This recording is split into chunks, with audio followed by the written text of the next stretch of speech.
السلام علیکم ورحمۃ اللہ تعالی وبرکاتہ۔ یہ ہے سیرت النبی کا باب نمبر 8۔ اعوذ باللہ من الشیطان الرجیم، بسم اللہ الرحمن الرحیم۔ نرالی شان کا مالک۔ حضرت آمنہ کے انتقال کے 5 دن بعد ایمن آپ کو لے کر مکہ پہنچی۔ آپ کو عبد المطلب کے حوالے کیا۔ آپ کے یتیم ہو جانے کا انہیں اتنا صدمہ تھا کہ بیٹے کی وفات پر بھی اتنا نہیں ہوا تھا۔ عبد المطلب کے لیے کعبہ کے سائے میں ایک قالین بچھایا جاتا تھا، وہ اس پر بیٹھا کرتے تھے۔ ان کا احترام اس قدر تھا کہ کوئی اور اس قالین پر بیٹھتا نہیں تھا، چنانچہ ان کے بیٹے اور قریش کے سردار اس قالین کے چاروں طرف بیٹھتے تھے۔ لیکن رسول اللہ صلی اللہ تعالی علیہ وآلہ وسلم وہاں تشریف لاتے تو سیدھے اس قالین پر جا بیٹھتے۔ اس وقت آپ ایک تندرست لڑکے تھے، آپ کی عمر 9 سال کے قریب ہو چلی تھی۔ آپ کے چچا عبد المطلب کے ادب کی وجہ سے آپ کو اس قالین سے ہٹانا چاہتے تو عبد المطلب کہتے، میرے بیٹے کو چھوڑ دو، اللہ کی قسم یہ بہت شان والا ہے۔ پھر وہ آپ کو محبت سے اس فرش پر بیٹھاتے، آپ کی کمر پر شفقت سے ہاتھ پھیرتے، آپ کی باتیں سن سن کر حد درجے خوش ہوتے رہتے۔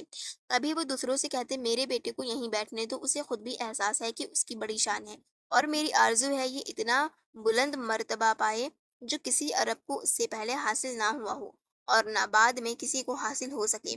ایک بار انہوں نے یہ الفاظ کہے، میرے بیٹے کو چھوڑ دو، اس کے مزاح میں طبعی طور بلند ہے، اس کی شان نرالی ہوگی، اس کی شان نرالی ہوگی۔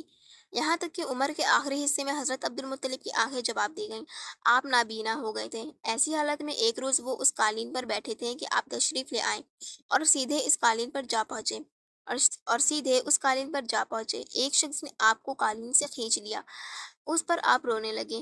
آپ کے رونے کی آواز سن کر عبد المطلب بے چین ہوئے اور بولے، میرا بیٹا کیوں رو رہا ہے؟ آپ کے قالین پر بیٹھنا چاہتا ہے، ہم نے اسے قالین سے اتار دیا ہے۔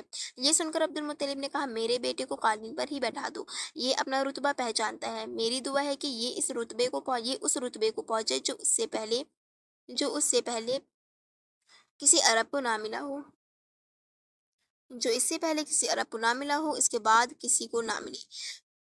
اس کے بعد پھر کسی نے آپ کو قالین پر بیٹھنے سے نہیں روکا۔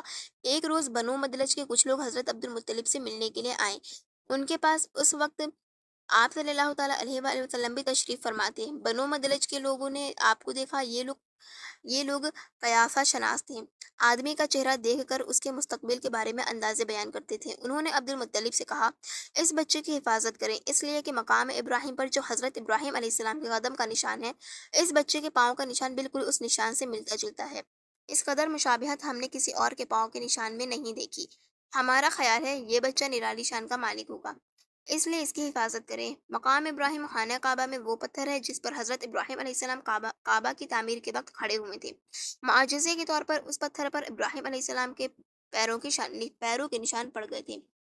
لوگ اس پتھر کی زیارت کرتے ہیں، یہی مقام ابراہیم ہے۔ چونکہ آپ حضرت ابراہیم علیہ السلام کی نسل سے ہیں، اس لیے ان کے پاؤں کی مشابہت آپ میں ہونا قدرتی بات ہے۔ ایک روز حضرت مطلب خانہ کعبہ میں حجر اسود کے پاس بیٹھے ہوئے تھے۔ ایسے میں ان کے پاس نجران کے عیسائی آ گئے، ان میں ایک پادری بھی تھا۔ اس پادری نے عبد المطلب سے کہا، ہماری کتابوں میں ایک ایسے نبی کی علامت ہے جو اسماعیل علیہ السلام کی اولاد میں ہونا باقی ہے، یہ شہر اس کی جائے پیدائش ہوگا، اس کی یہ نشانیاں ہوں گی۔ ابھی یہ بات ہو ہی رہی تھی کہ کوئی شخص آپ کو لے کر وہاں آ پہنچا۔ پادری کی نظر جو ہی آپ پر پڑی، وہ چونک اٹھا، آپ کی آنکھوں، کمر اور پیروں کو دیکھ کر وہ چلا اٹھا، وہ نبی یہی ہے، یہ تمہارے کیا لگتے ہیں؟ عبد المطلب بولے، یہ میرے بیٹے ہیں۔ اس پر وہ پادری بولا، اوہ تب یہ وہ نہیں، اس لیے کہ ہماری کتابوں میں لکھا ہے کہ اس کے والد کا انتقال اس کی پیدائش سے پہلے ہو جائے گا۔ یہ سن کر عبد المطلب بولے، یہ دراصل میرا پوتا ہے، اس کے باپ کا انتقال اس وقت ہو گیا تھا جب یہ پیدا بھی نہیں ہوا تھا۔ اس کے باپ کا انتقال اس وقت ہو گیا تھا جب یہ پیدا بھی نہیں ہوا تھا۔ اس پر پادری بولا، ہاں یہ بات ہوئی نا، آپ اس کی پوری طرح حفاظت کریں۔ عبد المطلب کی آپ سے محبت کا یہ عالم تھا کہ کھانا کھانے بیٹھتے تو کہتے، میرے بیٹے کو لے آؤ۔ آپ تشریف لاتے تو عبد المطلب آپ کو اپنے پاس بٹھاتے، آپ کو اپنے ساتھ کھلاتے۔ بہت زیادہ عمر والے ایک صحابی حیدہ بن معاویہ رضی اللہ عنہ کہتے ہیں، میں ایک مرتبہ اسلام سے پہلے جاہلیت کے زمانے میں حج کے لیے مکہ معظمہ گیا، وہاں بیت اللہ کا طواف کر رہا تھا۔ میں نے ایک ایسے شخص کو دیکھا جو بہت بوڑھا اور بہت لمبے قد کا تھا۔ وہ بیت اللہ کا طواف کر رہا تھا اور کہہ رہا تھا، اے میرے پروردگار، میری سواری کو محمد کی طرف پھیر دے اور اسے میرا دست و بازو بنا دے۔ میں نے اس بوڑھے کو جب یہ شعر پڑھتے سنا تو لوگوں سے پوچھا، یہ کون ہے؟ لوگوں نے بتایا، یہ عبد المطلب بن ہاشم ہے۔ انہوں نے انہوں نے اپنے پوتے کو اپنے ایک اونٹ کی تلاش میں بھیجا ہے۔ وہ اونٹ گم ہو گیا ہے اور وہ پوتا ایسا ہے جب بھی کسی گمشدہ چیز کی تلاش میں اسے بھیجا جاتا ہے وہ چیز لے کر ہی آتا ہے تو وہ چیز لے کر ہی آتا ہے۔ پوتے سے پہلے یہ اپنے بیٹے کو اس اونٹ کی تلاش میں بھیج چکے ہیں لیکن وہ ناکام لوٹ آئے ہیں۔ اب چونکہ پوتے وہ گئے ہوئے دیر ہو گئی ہے اس لیے پریشان ہیں اور دعا مانگ رہے ہیں۔ تھوڑی ہی دیر گزری تھی کہ میں نے دیکھا کہ آپ صلی اللہ تعالیٰ علیہ وآلہ وسلم اونٹ کو لیے تشریف لا رہے ہیں۔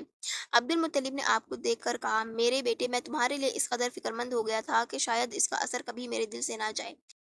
یہ تھا پارٹ 8 کا فرسٹ پارٹ۔ انشاءاللہ نیکسٹ ویڈیو میں اس کا سیکنڈ پارٹ لے کر کے آؤں گی۔ اس لیے چینل سبسکرائب کر دیجیے گا، ویڈیو کو لائک اینڈ شیئر ضرور کر دیجیے گا۔ السلام علیکم ورحمۃ اللہ تعالیٰ وبرکاتہ۔